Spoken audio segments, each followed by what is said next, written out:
لیکن اگر تجویز ہے ہماری کہ اگر کلمہ طیبہ کے ساتھ ساتھ درود پاک بھی لکھ دیا جائے تو اس کی خوبصورتی میں اور برکت میں اضافہ ہوگا. اچھی بات, یہ تجویز ہے ہماری. اچھی بات. اسی کے ساتھ آپ نے ایک بات کی کہ ڈیولپمنٹ پروجیکٹس میں جو ہے 50% جو ہے وہ فنڈز خرچ ہو چکے ہیں, جبکہ آج ہی کمشنر نے میٹنگ لی آپ کی میٹنگ سے پہلے, اور انہوں نے برہمی کا اظہار کیا کہ ابھی تک جو سال کے ہیں 35% بجٹ. آپ ایسے کریں, آپ ایسے کریں, اس کا ہیڈ آؤٹ ہے نہیں, آپ ابھی جا کے ابھی یہ وہ آپ بات کریں گے ڈویژن کی, میں بات کر رہا ہوں ضلع کی. میں ضلع کی, کمشنر دیکھتا ہے ڈویژن کو, ڈویژن میں مختلف اضلاع ہیں, ہو سکتا ہے کسی ضلع میں آگے ہو کسی میں پیچھے ہو. میں ملتان ضلع کی بات کر رہا ہوں, اس کی معلومات آپ نے لینی ہے تو ڈپٹی کمشنر کو آپ کو مصدقہ فگر مل جائے گا. وہ ابھی میں سن کے آ رہا ہوں تو میں آپ کی خدمت میں پیش کر رہا ہوں. نمبر 1, آپ کے سوال کا جواب, بھائی ان کا جواب تو دینے دینا, ایک سوال کا جواب تو دے دے یار, میں سن لیا نا, آپ جواب تو لے لو میرے بھائی. افغانستان کے معاملے میں پاکستان نے وہاں کے ہیومینیٹیرین کرائسس کو دور کرنے کے لیے اور اکنامک کلیپس سے افغان لوگوں کو محفوظ کرنے کے لیے مختلف فورمز پر آواز اٹھائی. اقوام متحدہ کے فورم پر وزیر اعظم نے آواز اٹھائی, میں نے مختلف وزرائے خارجہ سے بات کی, اور اس کے بعد اللہ کے فضل و کرم سے 19 دسمبر کو 41 سال بعد OIC کا ہنگامی ایکسٹرا آرڈنری اجلاس کیا, جس میں کہ OIC کے وزرائے خارجہ کو مدعو کیا گیا. 30 کے لگ بھگ وزرائے خارجہ اس میں آئے, جس میں فورن منسٹرز بھی تھے اور ڈپٹی فورن منسٹرز بھی تھے مختلف ممالک کے, جس میں P5 کنٹریز ہیں, یورپین یونین ہے, اور ممالک ہیں Germany, Canada, Australia, important countries. ان کے اسپیشل ریپرزینٹیٹیوز آن افغانستان بھی آئے. مقصد کیا تھا کہ افغان عوام کو, بچیوں کو, خواتین کو محفوظ کیا جائے. ان کی جو اس وقت جو غلت کے اپنا جو غذا کی جو مشکلات ہیں ان کو دور کیا جائے, اور سردی کے عالم میں ان کو پروٹیکٹ کیا جائے. اللہ کے فضل و کرم سے ہم ایک special OIC Islamic development bank کے تحت ایک ٹرسٹ بنانے میں کامیاب ہو گئے. اللہ کے فضل و کرم سے ہم ایک special envoy of the OIC dedicated to Afghanistan اس کو نامزد کرنے میں کامیاب ہو گئے. اللہ کے فضل و کرم سے ہم انٹرنیشنل کمیونٹی کی توجہ جو کہ نہیں تھی اس کو مبذول کرانے میں کامیاب ہو گئے. اور اللہ کے فضل و کرم سے ہمارے اس اجلاس کے بعد سلامتی کونسل کا ایک اجلاس ہوا, جس میں ایک متفقہ قرارداد جو امریکہ نے موو کی, سب نے تائید کی, اس کو پاس کروانے میں کامیابی ہوئی. اور اس میں کیا ہے کہ جو سینکشنز کی قدغن لگی ہوئی تھی ہیومینیٹیرین اسسٹنس کے لیے, اس میں نرمی کا اعلان کیا گیا, نرمی کا اعلان کیا گیا. اور اب وہاں جو چیزیں ہیں وہ پہنچنی شروع ہو جائیں گی. پاکستان نے جو اناؤنس کیا تھا اس کی پہلی کھیپ وہاں پہنچ چکی ہے. اب سوال کا دوسرا حصہ, آپ نے بارڈر سے بات کی ہے. دیکھیے, جو بارڈر کو فینس کیا جا رہا ہے افغانستان کے پاکستان کے بارڈر کو, اس پہ تقریباً 94-95% کام مکمل ہو چکا ہے. 2017 سے شروع ہوا اور اب جو 95% کام ہو چکا ہے. مشکلات آئی ہیں, رکاوٹیں آئی ہیں, شہادتیں بھی ہوئی ہیں, لیکن ہم نے یہ کام کیا ہے دونوں ملکوں کے مفاد میں, تاکہ تجارت ریگولیٹ ہو سکے, تاکہ جو ایسی عناصر ہیں جو ہماری سرزمین یا افغان سرزمین ہمارے خلاف استعمال کریں ان کو موقع نہ مل سکے, اور آمد و رفت میں ایک ریگولیشن ہو, ویزا کے ذریعے لوگ آئیں, اور ہم اس کو اس طرف آگے بڑھ رہے ہیں. ٹریڈ میں سہولت آئے. کچھ ایسے واقعات ہوئے جو ہم نے افغان اتھارٹیز سے ٹیک اپ کیے ہیں, ہماری بات چیت چل رہی ہے, ان کا ایک بڑا مثبت جواب بھی آ چکا ہے, اور مجھے امید ہے کہ انشاءاللہ ہم سفارتی ذرائع کے ذریعے, گفت و شنید کے ذریعے اس مسئلے کو حل کر لیں گے. مت بھولیے کہ سپوائلرز موجود ہیں, وہ نہیں چاہتے کہ پاکستان اور افغانستان کے تعلقات جو اس وقت مثالی ہیں وہ آگے بڑھتے چلے جائیں. وہ رخنہ اندازی ڈالتے ہیں, ڈالتے رہیں گے, لیکن انشاءاللہ ان کے عزائم کو ہم خاک پہ ملائیں گے. ہم نے جتنے نیبرز ہیں افغانستان ان کو بھی یکجا کیا ہے اور ایک نیا پلیٹ فارم ہم بنانے میں کامیاب ہو گئے ہیں, اور وہ ہے دی امیڈیٹ نیبرز آف افغانستان. اس کی ایک میٹنگ اسلام آباد میں ہو چکی ہے, اس کی دوسری میٹنگ تہران میں ہو چکی ہے, اور اس کی تیسری میٹنگ انشاءاللہ فروری میں چین میں ہوگی. تو ہماری پیش رفت افغانستان کے بارے میں بڑی مناسب ہے. اب کسی اور کو جواب.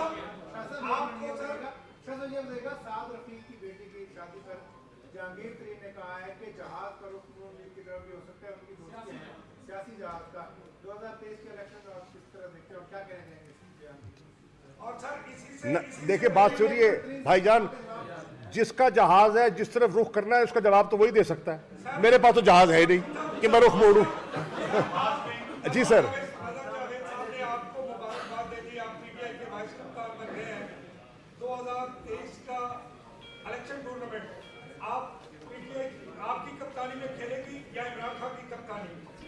پی ٹی آئی کا ایک ہی کپتان ہے اور آپ کی غلط فہمی دور ہو جانی چاہیے, اس کا نام عمران خان ہے.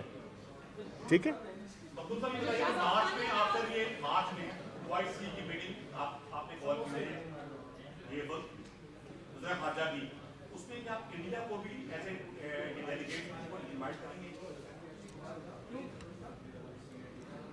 ماشاءاللہ. اس سوال کا جواب میں کہوں گا ماشاءاللہ. جو مقبوضہ کشمیر میں جو کچھ وہ کر رہے ہیں, جو ظلم برپا کر رہے ہیں, کیا آپ چاہیں گے ان کو انوائٹ کرنا؟ سوچئے نا. جو پاکستان کو اندر یہاں انسرجنسی کو ہوا دینا چاہتے ہیں, جو بلوچستان کے اندر جو کیفیت ان نے پیدا کرنے کی کوشش کی ہے آپ کے سامنے ہے, تو آپ ذرا سوچ لیجئے. ہاں 27 تاریخ بھی ہے, بلاول نے تحریک چلانے کا اعلان کیا ہے. کیا سمجھتے ہیں کہ ایسے موقع پہ جب ایک سال باقی ہے ایسی تحریکیں سامنے آئیں گی, تک کس طرح سامنے آئیں گی؟ دیکھیے مظہر بھائی, پہلی بات تو یہ ہے کہ پاکستان میں ایک اچھی روایت جنم لے رہی ہے, اور وہ کیا ہے؟ وہ روایت یہ ہے کہ ایک سول حکومت سے دوسری سول حکومت کو پرامن انتقال اقتدار بذریعہ الیکشن. 2008 میں ایک حکومت منتخب ہوئی, اس نے 5 سال پورے کیے پیپلز پارٹی کی حکومت نے, اور پھر الیکشن ہوا.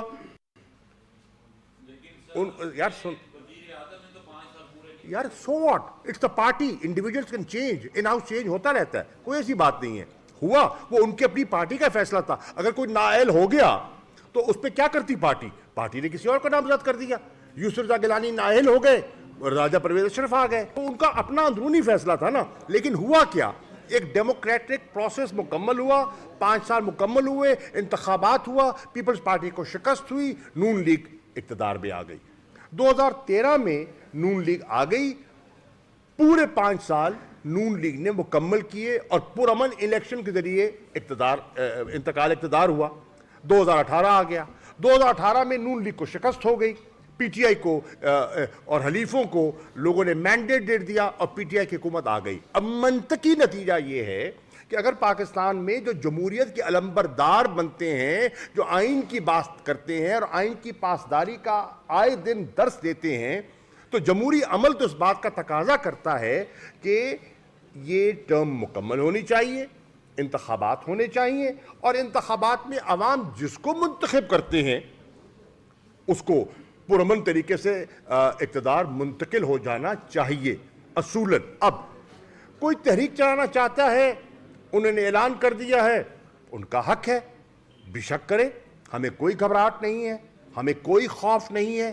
قانون کے دائرے کے اندر رہتے ہوئے اگر وہ کرنا چاہتے ہیں بے شک کریں, ہماری ہمیں اس کی کوئی پریشانی نہیں ہے. ڈاکٹر ثانیہ, میں آپ کو کوشچن کرنا چاہ رہی تھی, بہت دیر کا, کیونکہ ہم ٹریک سے ہٹ رہے تھے, مجھے بار بار یہ لگ رہا تھا. آپ نے بہت اچھی بریفنگ دی, اور اس سے پہلے بھی ہم یہ سنتے رہتے ہیں, آپ کا ریڈیو پروگرام بھی احساس پروگرام کے حوالے سے چل رہا ہوتا ہے. تو مجھے تھوڑا سا, اور ہم سب کو یہ بتائیں کہ سارے نظام میں مانیٹرنگ کا سسٹم آپ نے کیسے ڈیزائن کیا ہے, اور